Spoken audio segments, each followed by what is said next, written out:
Hello dear friends, कैसे हो आप सभी। आज इस वीडियो में हम क्लास 10 हरियाणा बोर्ड की हिस्ट्री का जो लेसन नंबर 3 है, प्राचीन विश्व की प्रमुख सभ्यता, इस वीडियो में कंप्लीट हम अभ्यास के जितने भी क्वेश्चन हैं वो करने वाले हैं, तो वीडियो को एंड तक जरूर देखिएगा। तो हमारा फर्स्ट क्वेश्चन क्या करेंगे, मिस्र के इतिहास को जानने के साधन कौन कौन से थे या मतलब है। तो देखो, मिस्र के इतिहास को जानने के साधन निम्नलिखित है। तो कौन सा है? पहला पुरातात्विक साधन, वो कौन से? समाधियां, ठीक है, मंदिर, रोसेटा, अभिलेख, मतलब रोसेटा, अभिलेख, पिरामिड और भित्ति चित्र, ठीक है। पुरातात्विक साधन है ये कौन से? भाई हम मंदिरों से पहचान सकते हैं मिस्र की सभ्यता है उसको, ठीक है, समाधियों से, ठीक है, रोसेटा अभिलेख से, पिरामिड से, जो पिरामिड आपने देखे होंगे इस तरीके से बने हुए हैं, ठीक है, और भित्ति चित्र से, ठीक है। दूसरा है साहित्य साधन, वो क्या है? हेरोडोटस, मैनाथो और डायोडोस, ठीक है, डायोडोस। नेक्स्ट है आधुनिक साधन। आधुनिक साधन के द्वारा हम पहचान सकते हैं, मतलब जीएस ब्रेस्टेड व एडोल्फ इरमान की पुस्तकें से हम क्या है मिस्र की सभ्यता को पहचान सकते हैं, मतलब, ठीक है। दूसरा क्वेश्चन क्या है? मिस्र के इतिहास को कितने भागों में क्या गया था? बांटा गया था। तो देख सकते हैं कितने भागों में? 3 भागों में बांटा गया था। तो पहला क्या है? प्राचीन काल पिरामिड युग, मतलब प्राचीन काल मतलब पिरामिड युग था, वो कब से स्टार्ट हुआ था? 3400 ईसा पूर्व से 2160 ईसा पूर्व। देखो पहले जो ईसा पूर्व थे ना वो उल्टे चलते थे, कभी ऐसे कैसे तो 3400 से आगे जाने चाहिए, मतलब 3500 3600 इस तरीके से नहीं, ऐसा नहीं, उल्टा है। ईसा पूर्व से क्या है? ईस्वी पूर्व बनाते हैं, ठीक है। ईसा पूर्व से मतलब आपके पास क्या है? ईसा पूर्व चलता रहा है, ठीक है, बाद में आपका ईस्वी पूर्व आ गया, ठीक है। नेक्स्ट है मध्यकाल, ठीक है, जो बीच का काल है उसको सामंतवादी युग भी कहते हैं, ठीक है। प्राचीन काल को पिरामिड युग कहते हैं, ठीक है। मध्यकाल को क्या कहते हैं? सामंतवादी युग। ये कब? 2160 से कब चला था? ये 1580 तक चला था, ठीक है, इसी पूरा। नवीन काल, ठीक है, इसको साम्राज्यवादी युग कहते हैं, ठीक है। नवीन काल को क्या कहते हैं? साम्राज्यवादी युग कहते हैं, जो 1580 से लेकर 650 ईसा पूर्व तक चला, ठीक है। नेक्स्ट आ जाता है आपका यहाँ से क्वेश्चन नंबर 3। मिस्र के लोगों की आर्थिक गतिविधियां कौन कौन सी थी? तो कौन कौन सी थी आर्थिक गतिविधियां? तो देख लेते हैं हम। पहले क्या? मिस्र के लोगों की आर्थिक गतिविधियां क्या थी? निम्नलिखित थी, ठीक है। पहला है उद्योग धंधे। वहां के उद्योग धंधे कैसे थे, ठीक है, किस तरीके से वहां के लोग काम करते थे? मिस्रवासी नाव व जहाज निर्माण, मिट्टी के बर्तन बनाने, पत्थर काटने, गहने व बर्तन बनाने, तांबे तथा कांसे के हथियार बनाने, कपड़ा बुनने तथा लकड़ी का फर्नीचर बनाने में अत्यंत कुशल। मतलब वहां के लोग क्या थे? मिस्रवासी के लोग, जो मिस्र के लोग थे, वो नाव बनाने में, जहाज बनाने में, ठीक है, बर्तन बनाने में, ठीक है, कपड़े मतलब बनाते थे वो, पत्थर काटते थे और मिट्टी के जितने बर्तन थे वो बनाते थे, ठीक है। उसमें क्या थे? कुशल थे और मतलब अत्यंत कुशल थे। और क्या करते? फर्नीचर का भी काम करते थे, लकड़ी से फर्नीचर बनाते थे, ठीक है। पेपरिस नामक पौधे से कागज बनाना, ठीक है, किस नाम से? पेपरिस नामक क्या है? पौधे से क्या बनाते थे? वो कागज बनाते थे, ठीक है। पौधे से क्या? कागज का बना देते थे इस पौधे से, ठीक है। और तथा चिकित्सा सामग्री बनाने का भी काम आता था, ठीक है, किसको? मिस्रवासी लोगों को, ठीक है। सेकंड पॉइंट क्या दे रखा है? कृषि। मिस्रवासी जो लोग थे, गेहूं, कपास, जो शायद अंजीर, खजूर व अंगूर की खेती करते थे। तीसरा पशुपालन, वो पशु भी पालते थे, ठीक है। मिस्र के लोग गाय, गधा, बंदर, मुर्गी और बछड़ा आदि भी क्या करते थे? मतलब पालते थे, ठीक है। नंबर 4 क्या है? व्यापार। मिस्र भारत तथा अरब से मसाले, रंग, तेल, पाउडर और चंदन मंगवाता था। क्या था? मिस्र क्या करता था? भारत से और अरब देश जितने भी उनसे क्या था?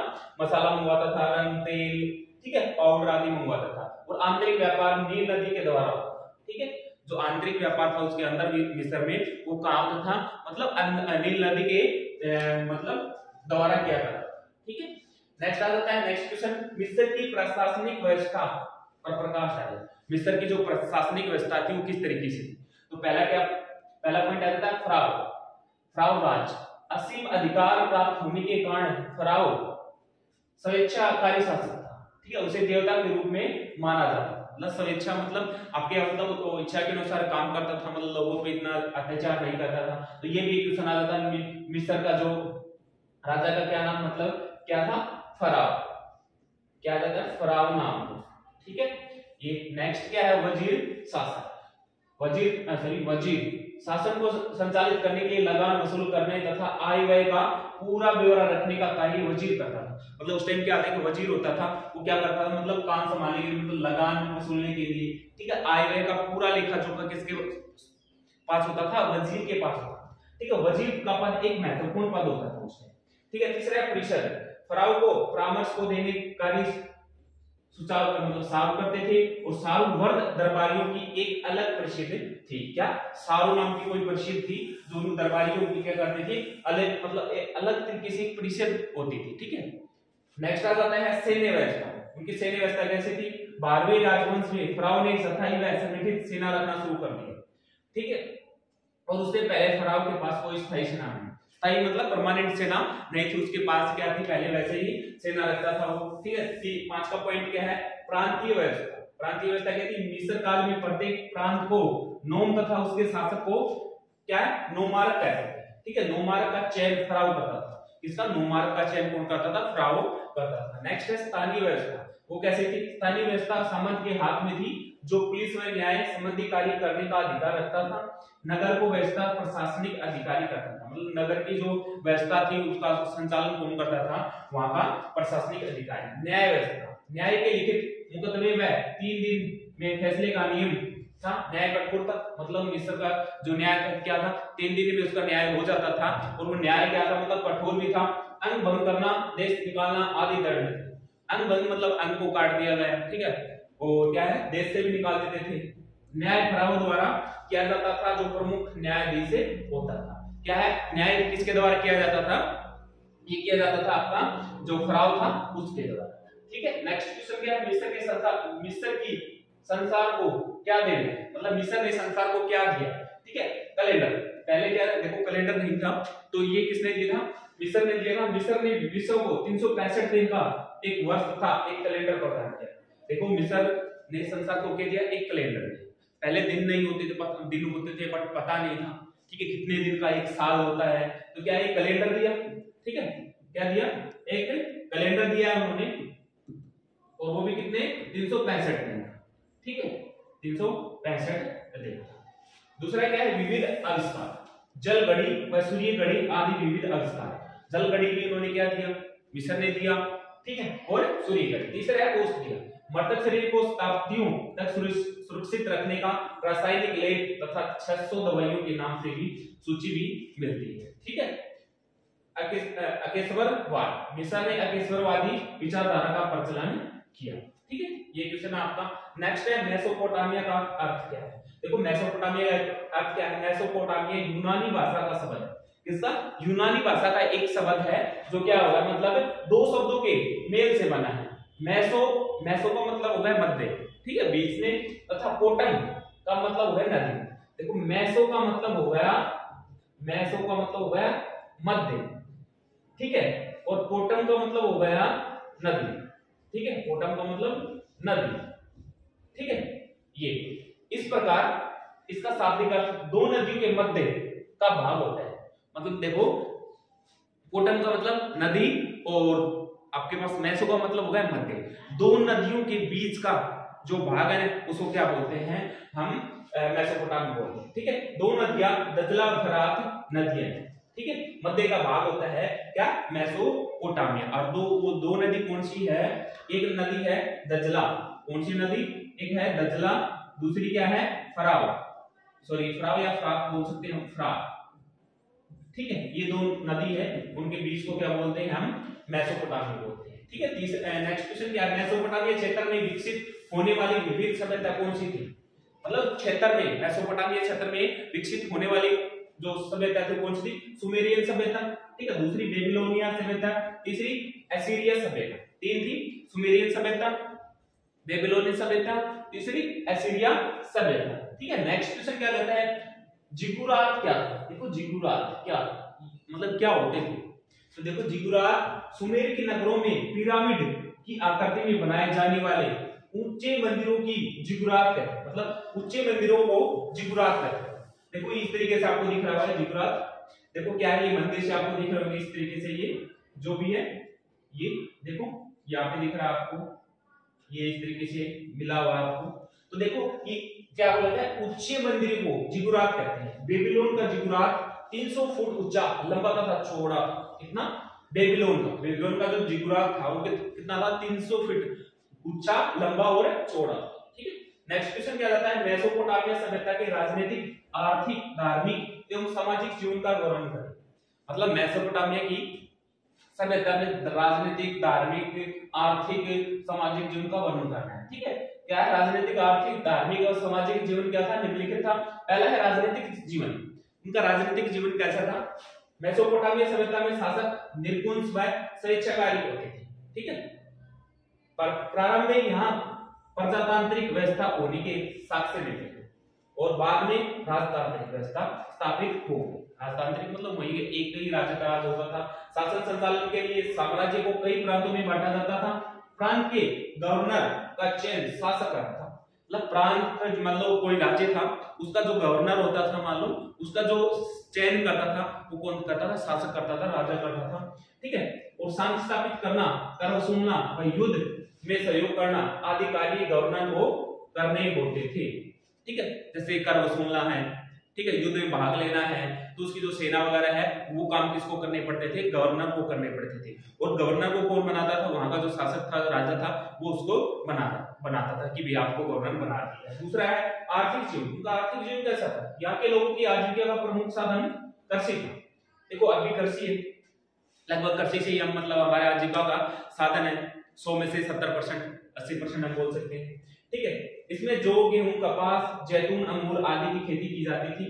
सोना चांदी तथा तांबे के टुकड़ों से विनिमय किया जाता था और लकड़ी, सोना चांदी की कीमती पत्थरों पर नक्काशी भी की जाती थी। मतलब लकड़ी मतलब उसपे क्या खोद की कुछ चीजें आकृति बनाना, वो नक्काशी होती है।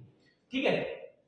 नेक्स्ट है इसमें धार्मिक जीवन। उनका धार्मिक जीवन कैसा था? उनका धर्म में किस तरीके से विश्वास रखते थे, उनका क्या रखते थे, मतलब किसकी पूजा करते थे।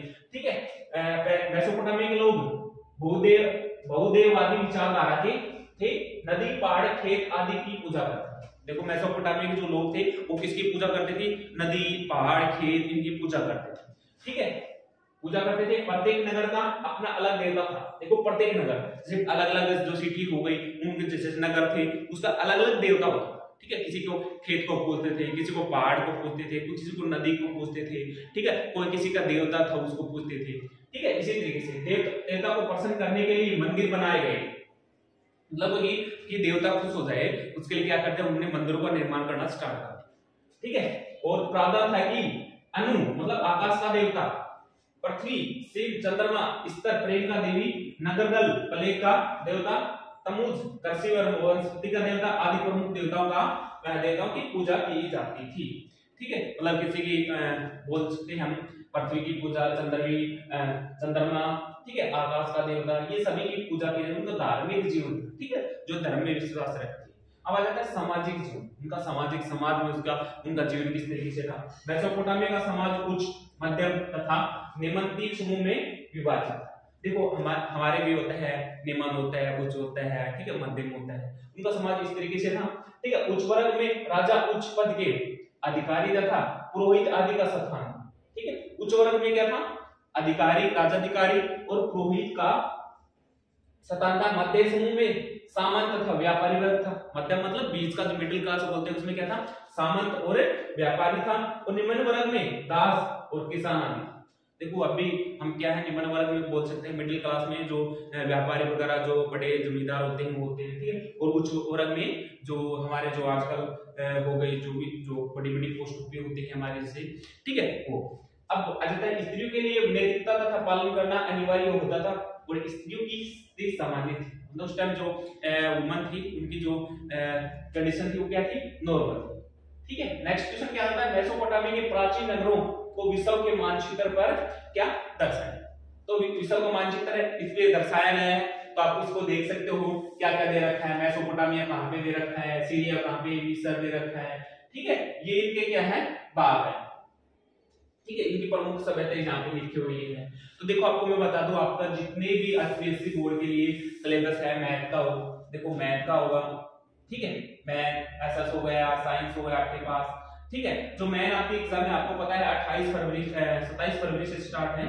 ठीक है 10th क्लास की। तो उसके लिए सभी क्लास अवेलेबल रहेगी इस चैनल पे, तो आपको इस चैनल को सब्सक्राइब करना है और ज्यादा से ज्यादा शेयर करना है, ठीक है। और पहले भी आपको क्लास मिलेगी एसएस की कंप्लीट, 1 या 2 दिन में पूरा एसएस कंप्लीट मिलेगा आपको। एमसीक्यू मैंने करवा दिए हैं, ठीक है। अब आपके जितने भी बड़े क्वेश्चन बनते हैं, देखो बड़े क्वेश्चन अभ्यास में भी आपके आ चुके हैं, पर आपको और करवा दिया जाएगा, ठीक है। ज्योग्राफी के आपको मिल चुके हैं, मतलब एमसीक्यू जो जितने अभ्यास के रहते हैं वो भी आपको जल्दी ही मिल जाएंगे, ठीक है। ये क्वेश्चन आप देख सकते हो, देखो इसमें क्या दे रखा है, मिस्र दे रखा है यहाँ पे, ठीक है। ये आपको मैप कर लिया था, ठीक है, इसलिए मैंने आपको ये क्वेश्चन दिया।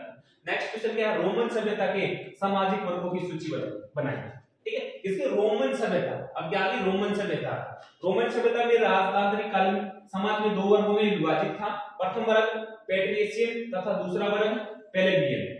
प्रथम वर्ग क्या था, पैट्रिशियन, दूसरा प्लेबियन, ठीक है, प्लेबियन था।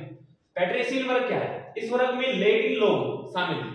देखो पैट्रिशियन का मतलब क्या था, इसमें क्या था, जो लेटिन लोग शामिल थे जो रोम के वास्तविक निवासी थे। इसके रोम, इस वर्ग में रोम के सम्राट, उच्च कुलीन परिवार के व्यक्ति शामिल, मतलब वही बात आ गई, उच्च जाति के लोग इसमें शामिल थे, मतलब जैसे निम्न के हो गए, मध्य के हो गए, उच्च के हो गए, इसमें उच्च व कुलीन जाति के लोग क्या थे इसमें शामिल थे। प्लेबियन वर्ग क्या होता है, इस वर्ग के लोगों का राजनीतिक अधिकार प्राप्त नहीं था। इस वर्ग में स्वतंत्र, दास, भूमिहीन तथा गरीब व्यक्ति आते थे, ठीक है। यह वर्ग अपने अधिकारों के लिए निरंतर संघर्ष करता है, मतलब ये वर्ग क्या था, प्लेबियन वर्ग क्या था, मतलब अपने अधिकार के लिए संघर्ष करता रहा है। और ये क्या है, निम्न वर्ग है, दास वर्ग जिसको हम बोल सकते हैं, ठीक है, प्लेबियन वर्ग। और जो पैट्रिशियन वर्ग है वो क्या है, लेटिन लोग इसमें शामिल है, उच्च वर्ग या कुलीन वर्ग हम जिसको बोल सकते हैं, कुलीन लोग, ठीक है, ये उच्च जाति के लोग इसमें शामिल है, ठीक है। नेक्स्ट क्वेश्चन क्या है, चीनी सभ्यता राजनीतिक, सामाजिक, धार्मिक और आर्थिक जीवन की विशेषता का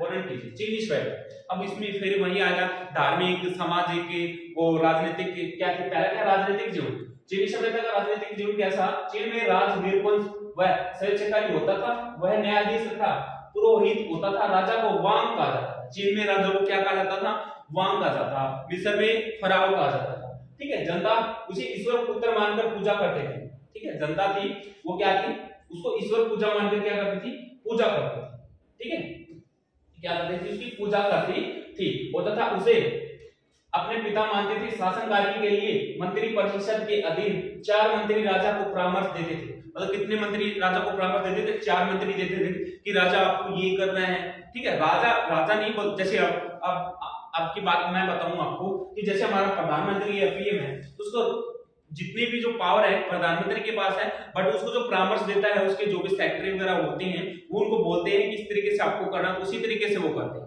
ठीक है। तो इसी तरीके से उसके शासन कार्य के लिए मंत्री परिषद के अधीन 4 मंत्री राजा को परामर्श देते थे। कार्यकारिणी परिषद के 6 सदस्य होते थे। योग्य व्यक्तियों को इस सरकारी पदों पर नियुक्त किया जाता था, मतलब वो तो सीधी बात है, योग्य व्यक्ति को ही क्या है, गवर्नमेंट जॉब में रखा जाएगा, मतलब, ठीक है। तो नेक्स्ट है सामाजिक जीवन। सामाजिक जीवन कैसा था, समाज में रोमन समाज की तरह संयुक्त परिवार प्रणाली थी, ठीक है। सभी निर्णय परिवार का मुख्य लेता था, मतलब चीनी सभ्यता का जो समाज था वो क्या करता था, जो निर्णय लेना था उसका मुखिया लेता था, जो मेन आदमी होता था, परिवार का संयुक्त फैमिली होती थी, मतलब एक बड़ी फैमिली होती थी, ठीक है। समाज में शिष्टाचार व नैतिकता का पूर्ण कार्य किए जाने का प्रचलन था। चीनियों के अनुसार संसार निर्माता में समाज के 4 वर्ग बनाए थे। प्रथम वर्ग मदारी, दूसरा मतलब इसमें क्या था, मदारी। प्रथम वर्ग कौन सा है, मदारी, और इसमें विद्वान अध्यापक तथा उच्च शिक्षित व्यक्ति आते थे, इसमें मदारी में। तो दूसरा वर्ग क्या है, किसानों का, और तीसरा वर्ग क्या रहेगा, कारीगरों का, चौथा वर्ग क्या रहेगा, व्यापारियों का होता था, ओके। नेक्स्ट है धार्मिक जीवन। उनका धार्मिक जीवन कैसा था चीनी सभ्यता का, तो उनका चीनी सभ्यता का धार्मिक जीवन क्या था, बहुदेववादी तथा विद्वान केशववादी था। यहाँ प्रकृति को ही क्या है, पूजा के लिए श्रेष्ठ माना जाता है, मतलब प्रकृति को ही क्या है, पूजा के लिए उनको श्रेष्ठ माना जाता था, प्रकृति की पूजा करते थे, तो इसके अलावा वो किसी को नहीं मानते, ठीक है। यंग मतलब आकाश, आकाश का देवता, चीन मतलब वायु तथा पृथ्वी का देवता, इनके प्रमुख देवता थे। चीनी क्या करते थे, भूत प्रेत जादू टोना इसमें क्या रखते थे, विश्वास रखते थे, ठीक है। देखो अपशगुन में विश्वास रखते थे। चीन में 6वीं शताब्दी ईसा पूर्व में भारत से यहाँ बौद्ध धर्म का बहुत प्रसार, मतलब 6वीं शताब्दी में क्या हो रहा था, मतलब 6वीं शताब्दी में बौद्ध धर्म का क्या हुआ है, प्रसार, बौद्ध धर्म, प्रचार प्रसार हुए। ठीक है, नेक्स्ट क्या कहता है इसका आर्थिक जीवन। चीनी जो व्यक्ति थे उनका आर्थिक जीवन किस प्रकार से था, तो चीनी लोग क्या करते थे, मतलब उनका मुख्य व्यवसाय था कृषि, पशुपालन, रेशम उद्योग तथा मछली उद्योग। ठीक है, मतलब मछली पकड़ना, इनका ये क्या था कि आर्थिक जीवन था, मतलब इस पे डिपेंड थे। ठीक है, चीनी लोग बाजरा, गेहूं, चावल तथा फलों की सब्जी खेती, मतलब फलों की खेती और करते थे। जहां पर भूमि अधिक होती थी, उपजाऊ होती थी, वहां 9 परिवार मिलकर सामूहिक रूप से खेती करते थे। और जहां पर भूमि अच्छी होती थी, मतलब अच्छी भूमि होती थी, वहां पे लगभग 8 या 9 परिवार मिलकर खेती करते थे। ये प्रणाली चिकिटियन प्रणाली कहलाती है। ठीक है, या नाम से जानी जाती है। चीन में उद्योग धंधों का विकास तीव्र गति से हो रहा था। ठीक है, चीन व्यवसाय वंशानुगत होता है, यह व्यवसाय बदलना पाप समझा जाता है। ठीक है, इन व्यवसाय को बदलना क्या एक पाप के रूप में था, वंश के अनुसार बढ़ता था। ठीक है, एक पीढ़ी ने कर लिया, उसकी दूसरी पीढ़ी करेगी, तीसरी पीढ़ी करेगी, इसी तरीके से चलता था। ठीक है, ये इसका जीवन था। नेक्स्ट क्वेश्चन क्या रहता है, चीनी सभ्यता के आर्थिक, सामाजिक और धार्मिक इतिहास की विशेषताएं क्या थी, उनकी विशेषताएं क्या थी। ठीक है, थोड़ा सा चेंज आ रहा है क्वेश्चन में। उनका आर्थिक जीवन कैसा था, उनका आर्थिक जीवन देख लेते हैं कि भाई उनका आर्थिक जीवन था वो क्या था, एक संपन्न, मतलब चीन के लोग क्या थे, आर्थिक रूप से संपन्न थे। ये लोग पशुपालन, कृषि, रेशम उद्योग, वस्त्र उद्योग, मछली पकड़ना आदि कार्य करते थे। मतलब वही बात पिछले वाले क्वेश्चन की आ गई ना इसमें। ठीक है, चीनी इतिहास को पढ़ने पर पता चलता है कि ये लोग क्या थे, वंशानुगत। ठीक है, वंश के अनुसार एक पीढ़ी निकल लिया, दूसरी करेगी, तीसरी करेगी, चौथी करेगी, मतलब वंश के अनुसार चलती रहेगी। ठीक है, जो भी वंश बढ़ेगा बढ़ता है। इसे पैतृक व्यवसाय भी कहते हैं। ठीक है, इसमें बदलना क्या है, इसमें एक पाप। ठीक है, सामाजिक इतिहास, उनका सामाजिक इतिहास कैसा था। ठीक है, चीनी व्यक्तियों का सामाजिक इतिहास क्या था, संयुक्त परिवार था। ठीक है, परिवार के सदस्यों को मुखिया के अधीन रहकर सारे कार्य करते थे। मतलब जो परिवार का जो मुखिया था वही बताता था आपको ये करना है, वो करना है, तो वही करते थे। ठीक है, उस टाइम लोग। और पैतृक व्यवसाय की आजीविका का आधार होता था। समाज में विद्वान, अध्यापक, शिक्षित लोग, किसान, कारीगर, व्यापारी आदि सभी वर्गों के लोग रहते थे। समाज में किस तरीके के कुछ कुल अध्यापक रहते थे, व्यापारी रहते थे, ठीक है, कारीगर रहते थे। ठीक है, ये इनका इतिहास है। नेक्स्ट है धार्मिक इतिहास। इनका धार्मिक इतिहास कैसा था, चीन के लोग प्रकृति की पूजा करते थे। यज्ञ, आकाश, मतलब चीन पृथ्वी, वायु मुख्य माने जाते थे। ये अंधविश्वास, जादू टोना, ठीक है, इस पे क्या करते थे, विश्वास करते थे। ठीक है, ये वही लाइन है कि चीन में कन्फ्यूशियस व लाओ से प्रमुख दार्शनिक मत थे। ठीक है, जिसे चीन के लोग कुशजू कहते हैं, कुशजू के नाम से जाने जाते थे। ठीक है, या पुकारते। नेक्स्ट क्वेश्चन आ जाता है, चीनी सभ्यता का प्रांतीय शासन व्यवस्था कैसी थी। मतलब प्रांतीय शासन व्यवस्था क्या थी, 2 या 3 गांव, क्या थे वहां पे 2 या 3 गांव मिलकर, मतलब एक क्या बना लेते थे, हिंद, मतलब गांव के समूह हिंद को मिलाकर एक फू बनता था। फू मतलब एक, वहां पे चीन में फू को एक प्रांत कहते हैं। ठीक है, फू को एक प्रांत के समान माना जाता था। प्रांत का सेक भी कहा जाता है, मतलब प्रांत को क्या सेक, ठीक है, सेक भी कहा जाता है। ठीक है, सेक। नेक्स्ट है छोटे छोटे गांव और नगर की शासन व्यवस्था। एक न्यायाधीश, मतलब छोटे छोटे नगर थे। ठीक है, उसकी जो देखभाल कौन करता था उसका, और क्या थे देखो यहाँ पे फिर से छोटे छोटे गांव नगर की शासन व्यवस्था, एक न्यायाधीश तथा राज्यपाल चलाते थे। इनकी नियुक्ति वांग, मतलब सम्राट के द्वारा की जाती थी। मतलब सम्राट उनकी नियुक्ति करता था, राज्यपाल और किसकी, जो न्यायाधीश था। ठीक है, नेक्स्ट है कन्फ्यूशियस एवं बौद्ध धर्म की प्रमुख विशेषताएं की तुलना कीजिए। उनकी विशेषताएं क्या, दोनों की आपको बताना है। कन्फ्यूशियस क्या था, बौद्ध धर्म। ठीक है, कन्फ्यूशियस एक दार्शनिक व समाज सुधारक थे। मतलब कन्फ्यूशियस क्या थे, ओनली समाज सुधारक थे। ठीक है, और दार्शनिक थे। उन्होंने ईश्वर के बारे में उपदेश न देकर समाज सुधारने के कार्य किए। मतलब उन्होंने ये नहीं बोला कि आपको क्या करना है, ईश्वर में क्या लीन होना है या उसकी पूजा करनी है। उन्होंने क्या किया, समाज को सुधारा। ठीक है, किसने, कन्फ्यूशियस। ठीक है, शासक का अधिकार आज्ञा देना तथा शासित का कर्तव्य उस आज्ञा का पालन करना है, परंतु यह आवश्यक है कि आदेश देने वाले का शासन नीति, न्याय और औचित्य पर आधारित हो। मतलब उन्होंने बोला कि भाई जो न्याय करता है, ठीक है, उसको आपको आज्ञा का पालन करना है। ठीक है, जिस तरीके से वो बोलता है उस तरीके से आपको करना है। ठीक है, उन्होंने ये नहीं बोला कि आप ईश्वर के बारे में, ईश्वर में लीन हो जाओ, सब कुछ वही कर देगा। ठीक है, अब आता है बौद्ध धर्म। बौद्ध धर्म ने क्या बोला, हमेशा सच्चे व अच्छे कर्म करना। बौद्ध धर्म में क्या बोला कि भाई सबसे पहले आपको अच्छे कर्म करने हैं। ठीक है, सच बोलनी है। ठीक है, मीठी वाणी बोलनी है। ठीक है, तृणा व लोभ से दूर रहे।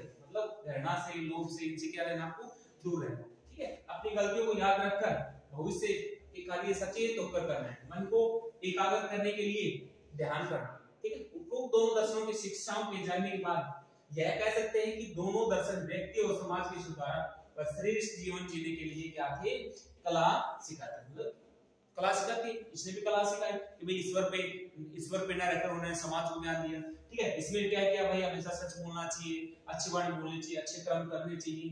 ठीक है, लोभ नहीं करना चाहिए, घृणा नहीं करनी चाहिए। ठीक है, ये क्वेश्चन है। नेक्स्ट क्वेश्चन क्या है, माया सभ्यता किन क्षेत्रों में फैली। अब आ जाती है माया सभ्यता।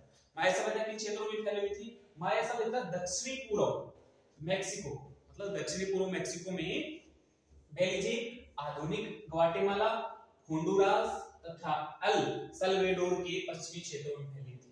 ठीक, कहां पे, मैक्सिको, बेल्जियम, आधुनिक ग्वाटेमाला, होंडुरास तथा एल साल्वाडोर के पश्चिमी क्षेत्रों तक फैली हुई। ठीक है, नेक्स्ट क्वेश्चन क्या है आपका, माया सभ्यता का श्रेष्ठ युग किसे कहा जाता है। किसे कहा जाता है श्रेष्ठ युग, मतलब पुलिंग युग बोल सकते हैं, मतलब अच्छा युग किसे कहा गया है, तो किसे कहा गया है, क्लासिक अवधि को। क्लासिक अवधि को जो 250 ईसा पूर्व, ठीक है, 250 ईसा पूर्व के आसपास शुरू हुई, इसको क्लासिक अवधि को सबसे अच्छा युग माना गया है, श्रेष्ठ।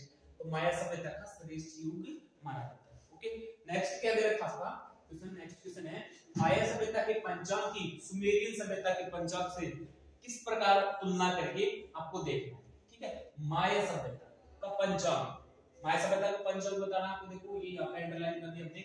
माया सभ्यता का पंचांग क्या है, 3114 ईसा पूर्व शुरू होकर किया गया था। इस कैलेंडर में हर 394 वर्ष के बाद एक क्या आता था, बाक्तुन नामक एक काल का अंत माना जाता था। मतलब क्या था, 394 वर्ष के बाद, कितने 394 वर्ष के बाद एक क्या आता था, एक काल आता, कौन सा, बाक्तुन नाम। ठीक है, जो उसके बाद क्या है, उस काल का अंत माना जाता है। अब आता था सुमेरियन सभ्यता का पंचांग। ठीक है, पंचांग यह हिंदू संस्कृति पर आधारित सभ्यता के पंचांग जैसा है। सुमेरिया वालों का 12 महीनों का एक क्या होता था, साल होता था, जो अब भी होता है हमारा, और उनकी मास गणना हिंदू पंचांग की तरह है, चंद्रमा की गति की, मतलब चंद्रमा जो गति करता है उस पर आधारित है। ठीक है, लास्ट क्वेश्चन क्या है इसका, इस वीडियो का लास्ट क्वेश्चन क्या रहेगा, मेसोपोटामिया सभ्यता पर नोट लिखो। सबसे मेन क्वेश्चन है, very very most important question रहेगा आपके पास। क्या है, आपको नोट लिखना है, तो देखो क्या लिखेंगे हम, कहते हैं मेसोपोटामिया। देखो मेसोपोटामिया क्या है, यूनानी भाषा का शब्द है। ठीक है, मेसो का अर्थ क्या था, मध्य। ठीक है, मेसो का अर्थ मध्य, और मतलब बाद में आता है पोटामिया। पोटामिया का मतलब क्या होगा यार, आपके पास नदी, दो नदियों के बीच का जो स्थान है वो क्या है, मेसोपोटामिया। ठीक है, अब दो नदी कौन कौन सी थी, एक थी फरात, ठीक है, एक थी फरात, दूसरी क्या थी, दजला। ठीक है, ये दो नदी, इनके बीच का जो स्थान है, जो क्षेत्र है, वो क्या था, मेसोपोटामिया का। उसकी अब क्या नोट लिखना, मतलब इसमें 100-150 वर्ड में लिखना है या 100 से लिख सकते हैं। तो क्या देख लेते हैं एक बार फिर से। देखो यूनानी भाषा का क्या है, शब्द है, इसका अर्थ है दो आव। ठीक है, अर्थात दो नदी के बीच का क्षेत्र। ठीक है, या मेसो का मतलब आपको मैंने अच्छे से बता दिया डिटेल में। मेसो का मतलब मध्य होगा, पोटामिया, ठीक है, पोटामिया मतलब नदी, या हम दो आव बोल सकते हैं, अर्थात दो नदियों के बीच का स्थान या क्षेत्र। इस प्रसंग में यह फरात और दजला नदियों के बीच का क्षेत्र था, जो वर्तमान में इराक के नाम से परिचित है। यहाँ एक वर्ष के बाद कई प्राचीन सभ्यताओं का विकास हुआ, मतलब प्राचीन सभ्यता क्या उदय होती है। ठीक है, और इनमें सबसे पुरानी सभ्यता कौन सी थी, मेसोपोटामिया के पूर्वी भाग में विकसित सुमेर की सभ्यता, जो 3500 ईसा पूर्व से 2600 ईसा पूर्व थी। यहीं पर सबसे पहले शहरों का उदय हुआ। कहीं पे सुमेर सभ्यता में सबसे पहले शहरों का उदय हुआ, और सुमेर सभ्यता कब स्टार्ट हुई थी, 3600 ईसा पूर्व से 2500 ईसा पूर्व तक। ठीक है, और प्रसिद्ध नगर एरुडो लगास तथा उर थे। यह नगर राज्य सिटी स्टेट कहलाते थे। क्या कहलाते थे, सिटी स्टेट, जिसका शासन पुरोहित राजाओं के हाथ में होता था। इन पुरोहित राजाओं का पेटेसी कहते हैं, मतलब इन पुरोहित राजाओं को क्या कहते हैं, पेटसी। ठीक है, पेटसी कहते हैं। अब आ जाते हैं 2000 ईसा पूर्व के बाद बेबीलोन नगर महत्वपूर्ण बन रहा है। मतलब इसमें क्या हुआ, 2000 ईसा पूर्व में बेबीलोन नगर एक नगर की स्थापना की। ठीक है, नए सामी विजेताओं ने इस नगर को अपनी राजधानी बनाया, मतलब जो नए राजा थे उन्होंने अब इसको राजधानी बना लिया है। ठीक है, बाद में बेबीलोनिया सभ्यता की नींव रखी। ठीक है, बेबीलोन से क्या, बेबीलोनिया सभ्यता की स्थापना की। ठीक है, बेबीलोन का अर्थ है देव द्वार, मतलब गेट ऑफ गॉड, मतलब गेट ऑफ गॉड, देव द्वार। ठीक है, यह मेसोपोटामिया की एक दूसरी महान सभ्यता थी, लेकिन इसमें बहुत सारी बातें सुमेर व अक्काद सभ्यता की शामिल थी। बेबीलोनिया के सबसे प्रमुख शासक हैमुराबी हुआ। कौन हुआ? हैमुराबी। हैमुराबी हुआ। ठीक है, इसका बेबीलोनिया का प्रमुख शासक। ठीक है, बेबीलोनिया 3 शताब्दियों तक, लगभग 1700 ईसा पूर्व तक संगठित रहा और फिर यह राज्य भी नष्ट हो गया। मतलब बेबीलोनिया सभ्यता थी वो भी क्या हो गई, नष्ट हो गई। ठीक है, आपके ये थे क्वेश्चन 18 पेज तक हमने करवा दी, मतलब जितने भी क्वेश्चन बनते हैं यहाँ से 15-20 जितने भी क्वेश्चन बने तो आपने किया। अभ्यास के कंप्लीट क्वेश्चन है आपके, अभ्यास के जितने क्वेश्चन बनते हैं वो हमने करवा दिए।